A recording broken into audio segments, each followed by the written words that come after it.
Hello students, इस video में हम स्टडी करेंगे क्लास 7 ज्योग्राफी चैप्टर 1 इन्वायरमेंट।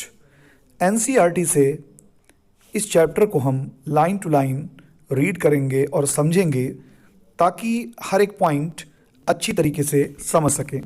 चलिए वीडियो स्टार्ट करते हैं। आफ्टर द लॉन्ग वेकेशन, लंबी छुट्टी के बाद, when Ravi started going to school again, जब रवि ने दोबारा स्कूल जाना शुरू किया, he notice that the only playground next to his school was dug up.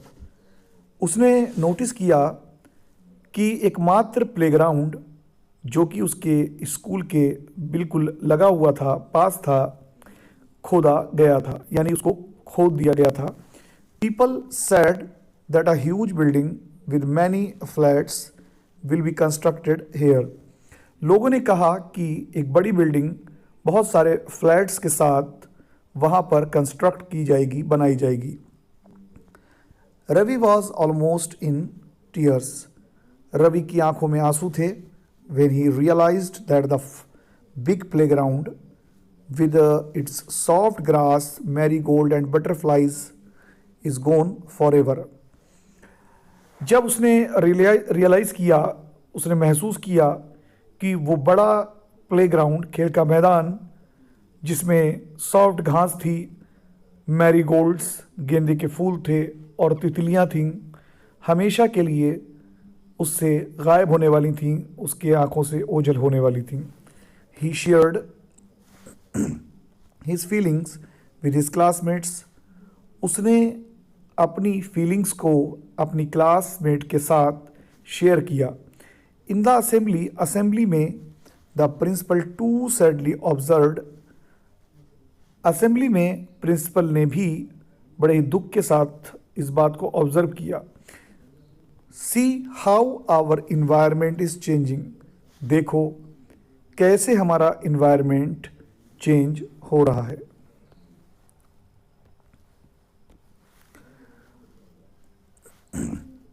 In the class Ravi asked the teacher. Class Ravi रवि ने अपनी टीचर से पूछा, व्हाट इज़ इन्वायरमेंट। इन्वायरमेंट क्या है। Whatever you see in your surroundings. जो कुछ भी आप अपने चारों तरफ देखते हैं, सैड द टीचर। टीचर ने कहा कि जो कुछ भी आप अपने चारों तरफ देखते हैं वही इन्वायरमेंट है। Ravi thought allowed. रवि ने सोचा और बड़े ही लाउडली उसने इस चीज़ का इजहार किया। दैट मीन्स, इसका मतलब the school building, tables, chairs in the classrooms, even that open field, the road, the garbage, my friends, all are parts of our environment. तो रवि ने सोचते हुए बहुत ही बुलंद आवाज़ में इस चीज़ का इजहार किया। इसका मतलब है कि स्कूल की बिल्डिंग, टेबल्स, चेयर्स जो हमारे क्लासरूम में हैं, यहाँ तक कि जो खुला मैदान है, रोड, गार्बेज और मेरे दोस्त, ये सभी इन्वायरमेंट के पार्ट्स हैं। यस, हाँ, सेड द टीचर। टीचर ने कहा। बट वेट, लेकिन ज़रा ठहरो। Some objects are created by nature.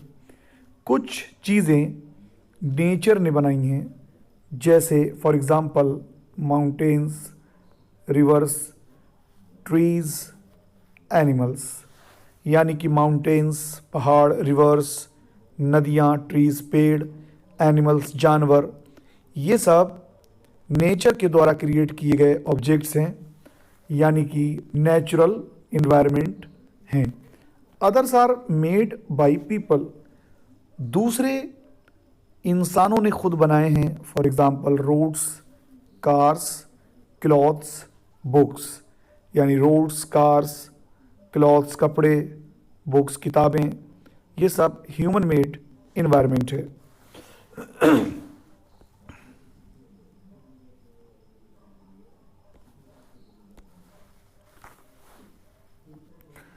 Now work in pairs. अब पेयर्स में आप काम करें make a list with your classmate sitting next to you. एक लिस्ट बनाएं अपने क्लासमेट के साथ पास में बैठकर, of the creations of nature and by human beings. Nature के द्वारा जो बनाए गए क्रिएशंस हैं और जो ह्यूमन बींग्स ने बनाए हैं, इंसानों ने, उनकी लिस्ट बनाएं।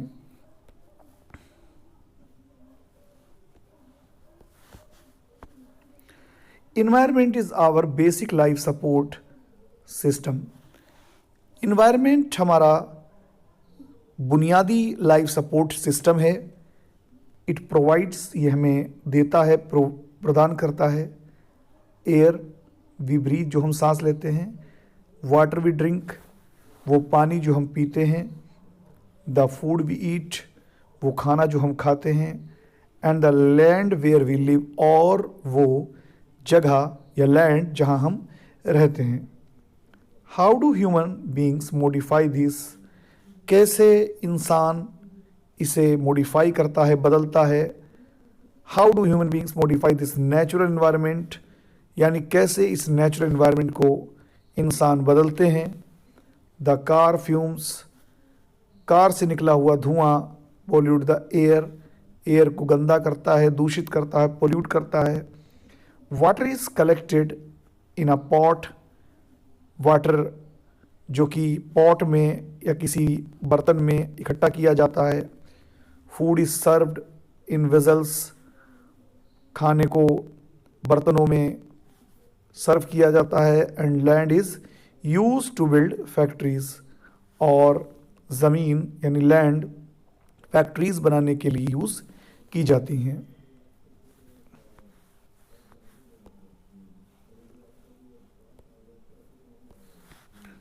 Human beings make cars, human beings car बनाते हैं, मिल्स बनाते हैं, फैक्ट्रीज बनाते हैं।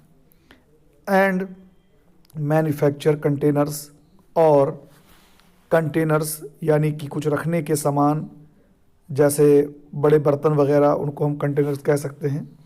This is how human beings modify natural environment.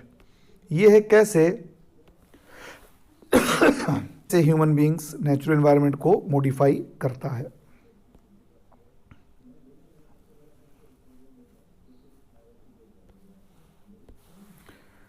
Ravi, Paramjit, Jessy, Mustafa, Asha were all excited about making the list. Ravi, Paramjit, Jessy, Mustafa, आशा सभी बहुत ही एक्साइटेड थे इस लिस्ट को बनाने में। Why is our environment changing? हमारा इन्वायरमेंट क्यों चेंज हो रहा है? आस्क्ड इकबाल, इकबाल ने पूछा। It's all because of our needs, ये सभी हमारी ज़रूरतों की वजह से है। दे आर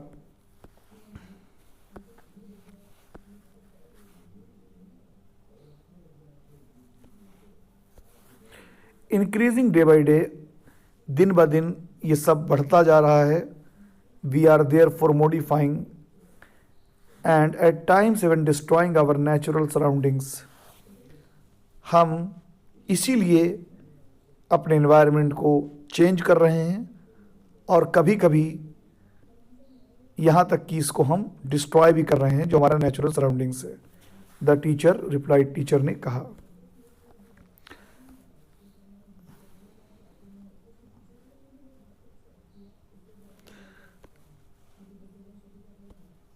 यहाँ पर एक चार्ट दिया है कंपोनेंट्स ऑफ एनवायरनमेंट। तो इसमें सबसे पहले ह्यूमन मेड और नेचुरल और ह्यूमन। तो इसमें जैसे नेचुरल में हम देख सकते हैं एयर, जिसको हम एटमॉस्फेयर कहते हैं, वाटर यानी हाइड्रोस्फीयर लैंड, लिथोस्फीयर, और लिविंग बींग्स बायोस्फीयर। ये आपका नेचुरल कहलाता है। जबकि ह्यूमन मेड इन्वायरमेंट में buildings, parks, bridges, roads, industries, monuments, ये सब ह्यूमन मेड। और ह्यूमन के अंदर इंडिविजुअल यानी कि एक आम आदमी, एक इंसान, फैमिली, परिवार, कम्युनिटी, कोई बड़ी एक जाति या समूह, रिलीजन, धर्म, एजुकेशनल यानी शैक्षिक इकोनॉमिक और इसके अलावा पॉलिटिकल सिचुएशन। तो ये सब जो हैं कंपोनेंट्स ऑफ एनवायरनमेंट के अंदर आते हैं।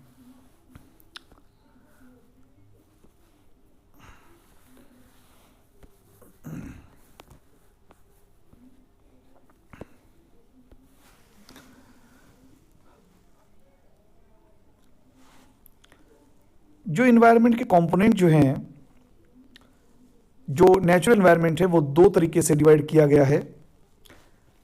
एक है बायोटिक, दूसरा है अबायोटिक। बायोटिक में the world of living organisms for example plants और एनिमल्स आते हैं।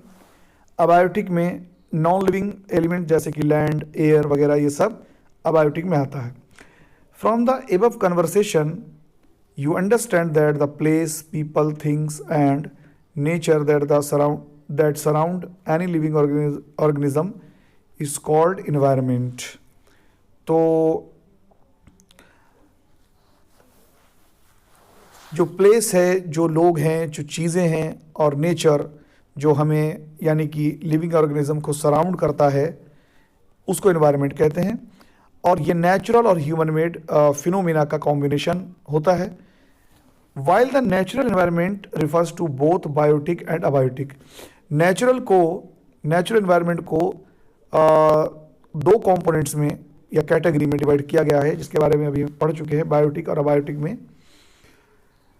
The natural environment refers to both biotic and abiotic conditions existing on the earth.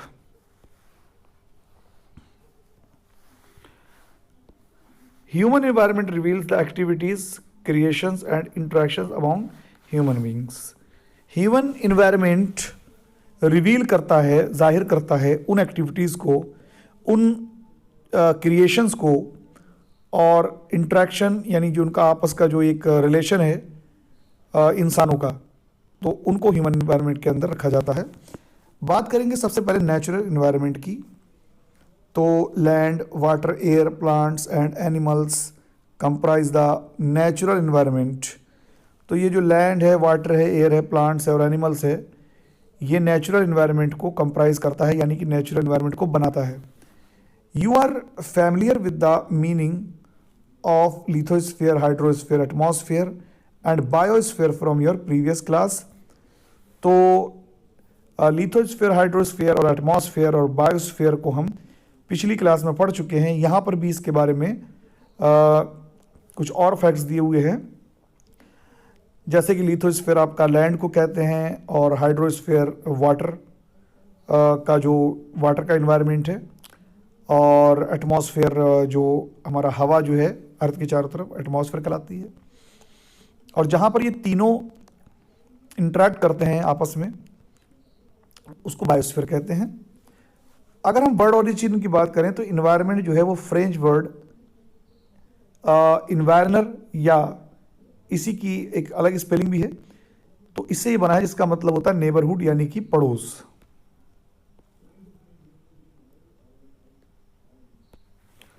Lithosphere एक सॉलिड क्रस्ट है, यानी जो अर्थ की ऊपरी जो लेयर जो है उसको हम सॉलिड क्रस्ट कहते हैं। और इसके ऊपर एक बहुत ही पतली सी एक टॉप लेयर है जिसको हम सॉइल कहते हैं बेसिकली। तो it is made up of rocks and minerals. ये रॉक्स यानी कि पत्थर और मिनरल से बनी हुई है। And cover by a thin layer of soil, और इसके ऊपर पतली सी एक लेयर है, एक परत है सॉइल की। It is an irregular surface with various landforms. ये एक इरेगुलर सरफेस है, यानी कह सकते हैं कि कहीं पर माउंटेन्स हैं, कहीं पर प्लेट्यूज हैं, कहीं पर प्लेन्स, मैदानी इलाका, वैलीज, घाटियाँ etcetera. Landforms are found over the continents and also on the ocean floor. तो लैंडफॉर्म्स जो हैं वो कॉन्टिनेंट्स पर भी पाए जाते हैं, यानी लैंड पर, और ओशन फ्लोर पर यानी समंदर के तल में भी पाए जाते हैं। Lithosphere is the domain that provides us forest.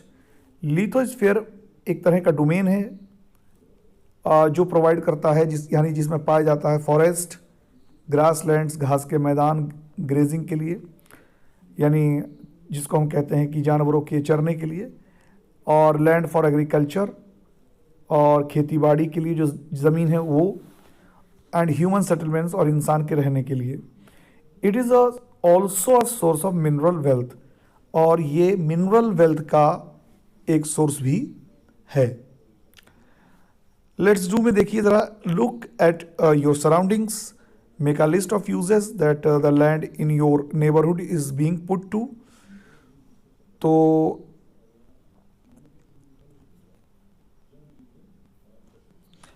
अब हम बात करते हैं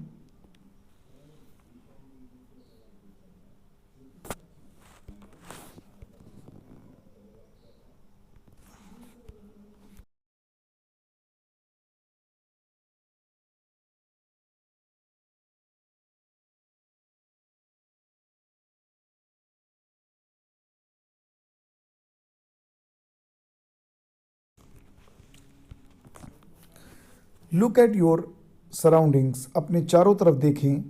make a list of uses that the land in your neighbourhood is being put to, और एक लिस्ट बनाएं लैंड का जो यूज़ किया जा रहा है आपके चारों तरफ, उसकी लिस्ट बनाएं।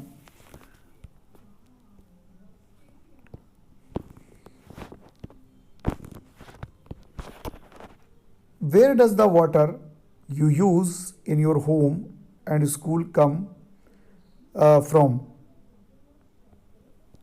जो पानी हम अपने घरों पर यूज़ करते हैं और जो स्कूल में यूज़ करते हैं वो कहाँ से आता है। Make a list of different uses of water in our daily life, और एक लिस्ट बनाएं पानी के इस्तेमाल की जो हम अपनी डेली लाइफ में यूज़ करते हैं। Have you seen anyone wasting water, क्या आपने किसी को देखा है पानी को वेस्ट करते हुए? हाउ, कैसे? डोमेन्स ऑफ द एनवायरनमेंट की अगर हम यहाँ पर बात करें तो यहाँ आप देख सकते हैं कि ये हाइड्रोस्फीयर है, यानी कि जो हमारा वाटर जो होता है उसको हम हाइड्रोस्फीयर कहते हैं। उसमें ओशंस और सी, रिवर्स, ये सब हाइड्रोस्फीयर बनाता है। एयर को एटमॉस्फेयर कहा जाता है और लैंड को लिथोस्फीयर, और जहाँ पर ये सब इंटरेक्ट करते हैं वो बायोस्फीयर कहलाता है। ये लिविंग बीइंग के साथ इंटरेक्ट करते हैं और इसीलिए लाइफ एग्जिस्ट करती है इन तीनों के इंटरेक्शन से।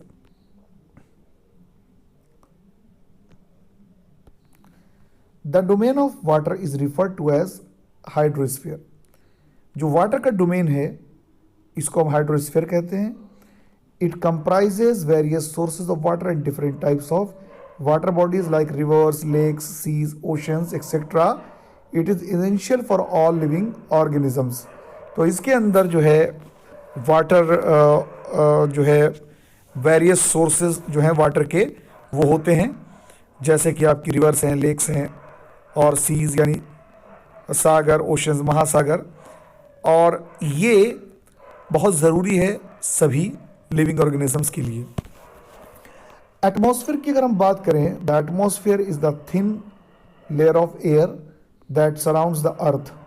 एटमॉस्फेयर जो है वो एयर की जो थिन लेयर है अर्थ के चारों तरफ, उसको एटमॉस्फेयर कहते हैं।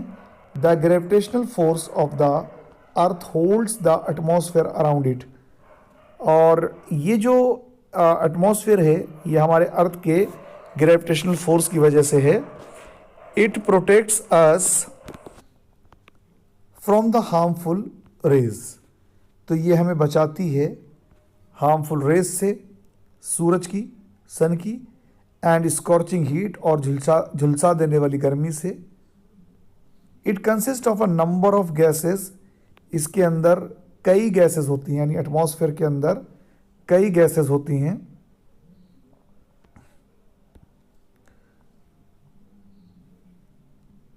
डस्ट एंड वाटर वेपर, और इसके अलावा डस्ट यानी धूल और वाटर वेपर।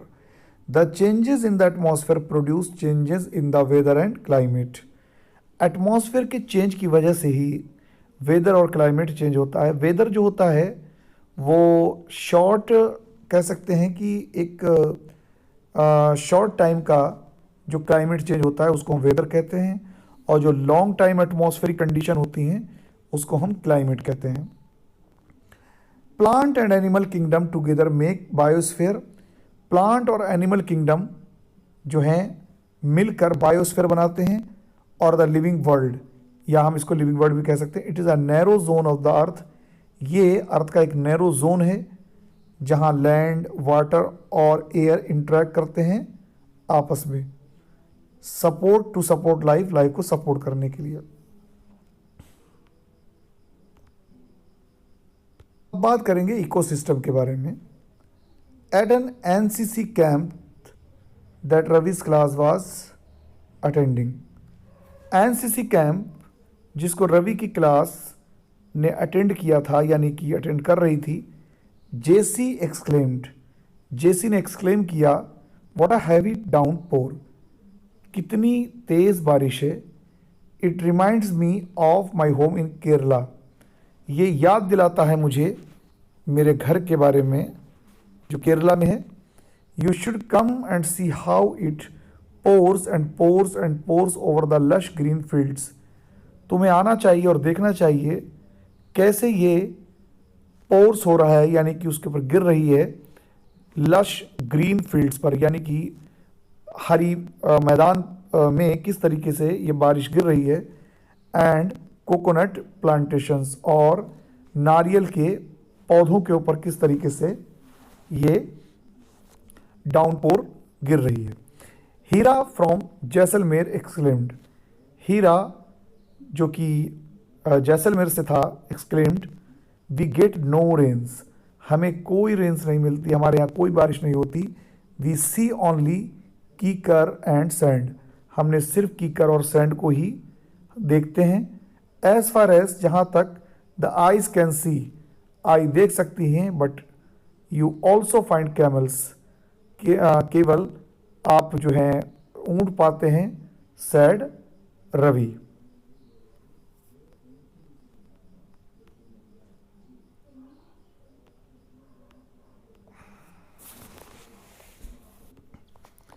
हीरा सेज, हीरा कहता है, नॉट जस्ट कैमल्स, केवल ऊँट ही नहीं।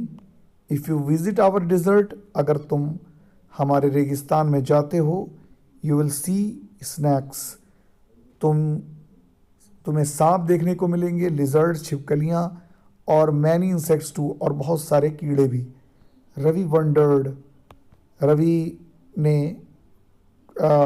हैरत से कहा, why do the animals, the vegetation and the way people live vary from place to place, क्यों एनिमल्स, पेड़ पौधे और तौर तरीके लोगों के vary from place to place, यानी कि जगह जगह अलग अलग होते हैं। Are they all related to each other, क्या वे सब एक दूसरे से रिलेटेड होते हैं। ओ यस, हाँ, very much so, the teacher replied, teacher ने कहा, काफ़ी हद तक। All plants and animals and human beings depend on their immediate surroundings, सभी प्लांट्स, जानवर और ह्यूमन बींग्स अपने चारों तरफ के सराउंडिंग पर ही डिपेंड करते हैं। Often they are also interdependent on each other, अक्सर, काफ़ी हद तक वे एक दूसरे के ऊपर डिपेंड करते हैं। This relation between the living organisms as well as the relation between the organisms and their surroundings form an ecosystem. तो ये रिलेशन लिविंग ऑर्गेनिजम्स का आपस में और साथ साथ ऑर्गेनिजम्स का अपने सराउंडिंग के साथ, इसी को हम इकोसिस्टम कहते हैं।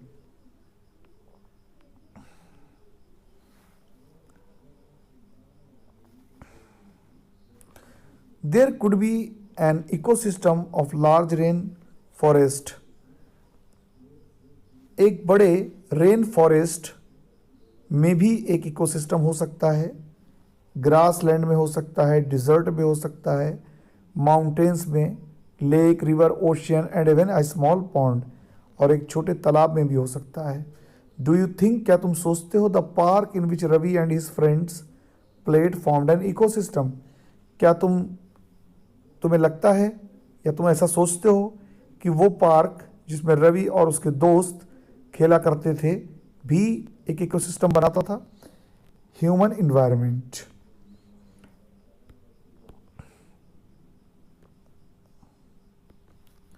Human beings interact with the environment and modify it according to their need.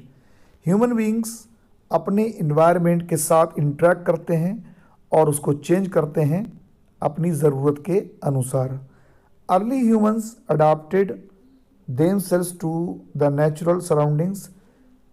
पहले के इंसान खुद को बदलते थे नेचुरल सराउंडिंग्स के मुताबिक. They led a simple life and fulfilled their requirements from the nature around them. वे साधारण लाइफ जिया करते थे और अपनी रिक्वायरमेंट्स को पूरा किया करते थे अपने चारों तरफ मौजूद नेचर से. With time needs grew and became more varied. समय के साथ ज़रूरतें बढ़ी और बहुत ज़्यादा बदल गईं. Humans learn new ways to use and change environment. इंसान ने नए तरीके सीखे उनका यूज़ करने के और अपने इन्वायरमेंट को चेंज करने के. They learn to grow crops. उन्होंने सीखा फसलों को उगाना. Domesticate animals. जानवरों को पालना. And lead a settled life. और एक जगह बस कर वहाँ पर ज़िंदगी गुजारना. The wheel was invented. पहिए का आविष्कार हुआ. Surplus food was produced. ज़्यादा फूड प्रोड्यूस किया गया. Barter system emerged. और सामान के बदले सामान लेना और देना इसका चलन हुआ. Trade started. व्यापार शुरू हुआ. Commerce developed. बिजनेस डेवलप हुए. Industrial revolution enabled large scale production. और औद्योगिक जो क्रांति यानी इंडस्ट्रियल रिवॉल्यूशन जो हुआ उसने एक बड़े पैमाने पर प्रोडक्शन शुरू किया. Transportation became faster. चीज़ों को एक जगह से दूसरी जगह ले जाना तेज़ हो गया.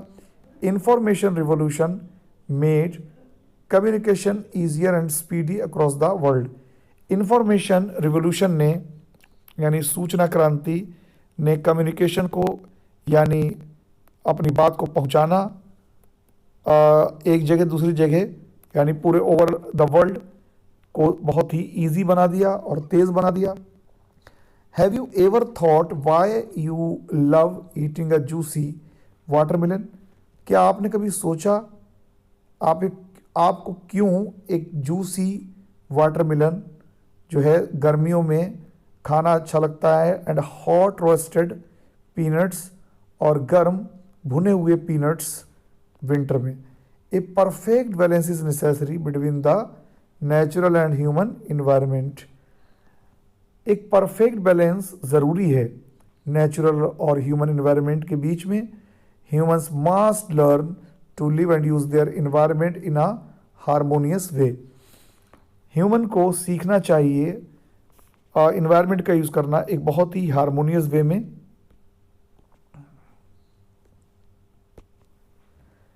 नूरी, a girl from Mizoram from Ravi's class often talks about the lush green surroundings of her place. तो नूरी जो कि मिज़ोरम की एक लड़की है रवि की क्लास से अक्सर बात करती है lush green surroundings of her place यानी चारों तरफ हरियाली की. Seeing Ravi upset at having lost his playground. Ravi को अपसेट देखकर कि उसने अपना प्लेग्राउंड जो है खो दिया. Noori invited him to visit her home state during the coming vacation.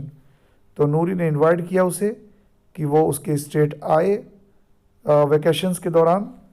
रवि's teacher asked the students to draw the landscape. Ravi की टीचर ने स्टूडेंट से कहा टू ड्रॉ द लैंडस्केप. जो भी जगह हैं उनके उनको ड्रॉ करें, स्केच बना के लाएं अपने घरों के और उन एक्टिविटीज़ के, लोगों के जो वो करते हैं और प्लेसेस के दे विज़िट, उन जगहों के जहाँ वो विज़िट करते हैं ड्यूरिंग द हॉलीडेज़, छुट्टियों के दौरान।